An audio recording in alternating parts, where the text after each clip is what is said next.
Hi, welcome to the Shelly Studio. Today is another video on watercolor techniques. Today we are doing a landscape using the flat wash technique. And what I'm doing here is getting a bit of water, quite a bit of water, because once I get it I don't want to add more to it. And we're going to just do it in blue. You can do this with any color you choose. Blue just seemed the simplest for this landscape. I'm adding a little bit of orange to it just to gray it down a little bit. We want it to look like it's going back into the distance. So we're making a little gray further back. That's called atmospheric perspective. And you're just going to do an even wash all the way down. You'll notice earlier I just touched the little strip of paper off to the side. That's just a little test page so that I can see what the color is before I actually put it on my picture. So I waited for it to be completely dry. So the background is completely dry now, and I'm adding a little bit more pigment. I've added more blue and a little bit more orange to get it kind of gray. And I'm going in and I'm just making a mountain range. I'm adding a little bit more because it doesn't seem quite dark enough. And then I'm just doing the wash all the way to the bottom. Pick that color up off the side because we don't want any real pools of color. We just want a nice flat wash. And then I will wait for that piece to dry, and now we're adding some more blue. I am taking the moisture out of my brush after I rinse it. So I'm not adding more water to the color that I have on the palette. And we're just doing another little random mountain range and taking the wash all the way to the bottom again. And we're going to do this one more time. Sorry you didn't see me add more blue. I did add more blue. And this one we want it to kind of look like it's more in the foreground. So I tried to make it more blue and less of the orange.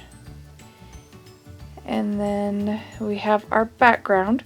And we've got to put something of interest in here, so we're going to put a few trees. So once this is completely dry, I'm just going to use a round brush, just a small round brush, and I'm adding lots of blue. Try to make it kind of dark, and we're just going to draw some lines up. These are going to be some branches of a tree.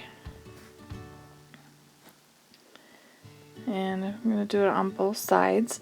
Try to make them look different so that it's not exactly even on both sides.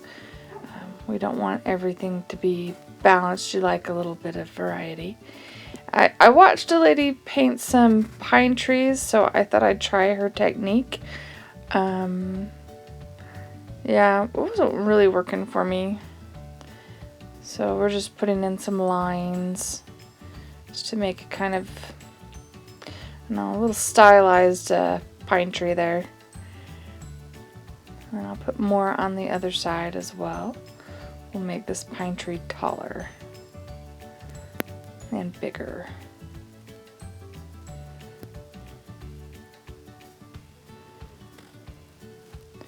And then we'll put a little tree, just so we don't have it exactly the same on both sides. Now I'm adding more blue pigment and trying to make it darker. I'm also focusing on putting some darks on the one side, just so that you can see some sort of light direction.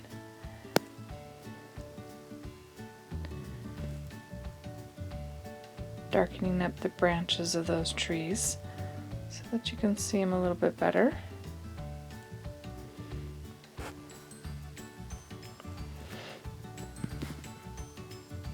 And really that is the basic technique right there. I just keep adding a little bit more darks. I think I let the pine trees dry a little bit and then put in a little bit more dark blue to get it a little bit more shaded on one side. Give some variety to those trees.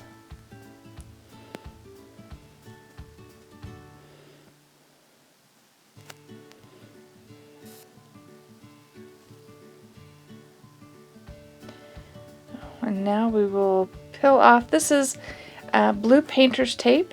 It is removable, but even though it's not supposed to be permanent, you are doing that on paper, so be very gentle when you peel this off so that you don't tear your paper. If you do it relatively quickly, it works pretty good. If it sits for a while, it will tend to tear your paper, so you need to be really careful. And we'll just cut off that extra strip of paper that I was testing the paints on. And there we have it, our finished piece. You can do lots of landscapes with that flat wash technique. Hope you liked that, and if you did, please hit like, and if you'd like to see more, please subscribe.